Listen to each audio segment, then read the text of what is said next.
સવારથી દીદી આજે સિલાઈના કામમાં જ હતી, કેમ કે આજે એને ઘણા બધા ઓર્ડર્સ હતા જે પૂરા કરવાના હતા અને એને એમાં ફૂલ ફોકસ જોઈએ. સાચું ને? અને ઓર્ડર પણ બધા કમ્પ્લીટ થઈ જ જવાના હતા, બસ થોડું જ કામ બાકી હતું. સાચી વાત કહું તો આવી મહેનતનું કામ જોઈને મોટિવેશન મળી જાય છે.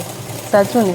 પછી સાંજે અમે થોડા ફ્રેશ થઈને નીકળી ગયા. આજે એક ખાસ જગ્યા પર જવાનું હતું અને એ જગ્યા હતી ઓમ શાંતિનું સેન્ટર. તો ઓમ શાંતિના સેન્ટર પર જવા માટે અમારે આ જે સિલાઈનું કામ દીદીનું છે એ બધા જ ઓર્ડર કમ્પ્લીટ કરવાના હતા, કેમ કે એને લગભગ 300 જેવા ઓર્ડર હતા. તો ફાઇનલી અમે અહીંયા આવી ગયા ઓમ શાંતિના સેન્ટર પર. બહારની સાઈડ આ ફંક્શન હતું અને અહીંયા આવવાના હતા શિવાની દીદી, જે મોટિવેશન સ્પીકર છે. ઓમ શાંતિનું ત્યાંનું એન્વાયરમેન્ટ એટલું શાંત અને પોઝિટિવ હતું કે બસ મનને સુકૂન મળી જાય. શિવાની દીદીની વાતોમાં ઘણી શું કહેવાય કે શાંતિ મળે, સારી લર્નિંગ મળી જાય, ઘણું બધું શીખવા મળે.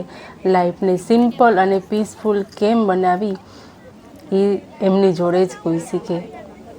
તો અમે ગયા અને પછી અમને થોડુંક લેટ થઈ ગયેલું હતું, એટલે અમને પાછળની સીટ મળી. અને અહીંયા જો આ થોડોક નાસ્તો છે, પાણીની બોટલ છે, પ્રસાદી છે અને એક નાની બુક છે જે આપણે ડેલી વાંચવાની હોય એ વાળી બુક છે ઓમ શાંતિની ત્યાંની જ. તો આ બધું દરેક વ્યક્તિને પર પર્સને આપતા હતા, શિવ સંદેશ છે આપતા હતા. આમાં અલગ અલગ ડિપાર્ટમેન્ટ હતા કે આ લોકોને અહીંયા બેસવાનું, આ લોકોને અહીંયા બેસવાનું, એવું પાસ વાઇઝ બધાને ગોઠવેલું હતું. એટલે અમારા પાસનો નંબર પાછળ હતો અને એમાં અમે મોડા ગયા એટલે પાછળમાં પણ અમારે છેક લાસ્ટમાં બેસવું પડ્યું, પરંતુ અહીંયાથી પણ સરસ એવું દેખાતું જ હતું. તો શિવાની દીદી આવ્યા એ પહેલાં ખાસી એવી ભીડ હતી, બધા ઊભા રહેલા આમ તેમ, અને થોડા ઘણા બાળકોના કાર્યક્રમ પણ એના આયા પહેલાં જ અહીંયા થઈ ગયા હતા, કેમ કે દીદી આવતા આવતા થોડીક વાર થાય એવું હતું.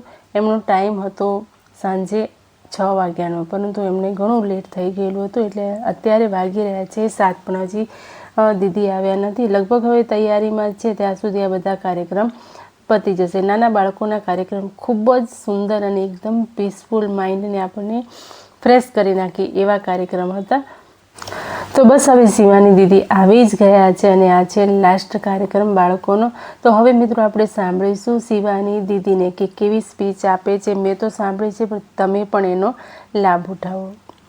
जवाब नहीं देगा ये हमारे रिश्तों को क्या करता है, तो हम करेंगे तो आपके बच्चे कैसे सीखेंगे कि रिश्ते कैसे निभाने हैं. और इसीलिए उनको रिश्तों में ज़्यादा मुश्किल आ रही है क्योंकि उन्होंने रिश्ते साधनों से ज़्यादा बना लिए हैं. और आजकल तो ऐसे साधन आ गए जो उनके हर प्रश्न का जवाब देते हैं. वो उसको पूछते हैं आपको क्या लगता है मुझे क्या करना चाहिए, ऐसे करना चाहिए या वैसे करना चाहिए. तो फिर वो आपके पास क्यों आएंगे बात करने के लिए कि आपको क्या लगता है मुझे क्या करना चाहिए, क्योंकि अब वो मशीन उनको जवाब देना शुरू कर देगी, है ना.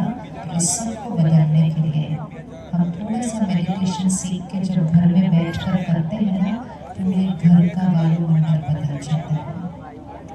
बहुत अनुभव है, बहुत परिवारों का. एक जना भी करता है पूरा घर बदल जाता है.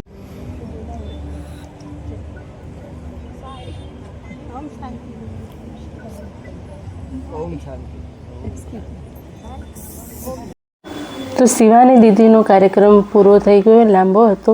એ થોડું ઘણું જે છે હું તમને શોર્ટ વિડીયોમાં એ પણ તમને બતાવી દઈશ. અને બીજા દિવસે સવારે અમે આવી ગયા હતા અહીંયા શિવાની દીદી જેવી જ સ્પીચવાળા અહીંયા બીજા દીદી છે, એની સ્પીચ પણ ખૂબ જ સરસ છે, તમે પણ સાંભળો. सर्वव्यापी मतलब कण कण हुआ. मान लेते वो कण कण में है, ठीक है, हर जगह है. मान लेते वो हर जगह है. आप पिता हैं, आपके बच्चे हैं. अगर आपके दो बच्चे आपस में लड़ रहे हैं, उस समय आप क्या करेंगे. अब हाथापाई होने वाली है, उस समय आपका कर्तव्य क्या होगा. अलग करेंगे, पक्का पक्का अलग करेंगे. ऐसा तो नहीं कहेंगे लड़ो या देखते रहेंगे, नहीं ना, सब अलग करेंगे. साधारण मनुष्य पिता भी अपने दो बच्चों को अपनी नजरों के सामने एटलीस्ट लड़ता हुआ नहीं देख सकता. कलयुगी मनुष्य भी नहीं देख सकता है. तो जिसके लिए हम गाते हैं करुणा का सागर, दया का सागर, प्रेम का सागर, अगर वो कण कण में बैठा है तो जो बलात्कार हो रहे हैं, खून खराबी हो रही है, जगह जगह भ्रष्टाचार हो रहा है, एक व्यक्ति दूसरे का खून कर रहा है, बच्चे हैं ना सब उसके, तो वो हो रहा है, तो अगर वो कण कण में है तो उसका यहाँ होने का क्या लाभ, वो अगर रोक नहीं पा रहा है तो। अगर मनुष्य पिता भी अपने बच्चे को दर्द लड़ते हुए नहीं देख सकता तो ये तो परम पिता है। एक और बात, अगर वो कण कण में है, मान लेते हैं कि वो हर जगह बैठा हुआ है, कण कण में व्यापक है।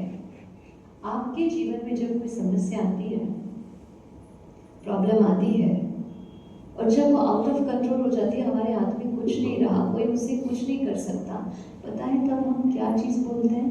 एक लाइन बोलते हैं, अब सब कुछ ऊपर वाला जाने। बोलना चाहिए ना, जो कण कण में व्यापक है वो जाने, सर्वव्यापी है वो जाने।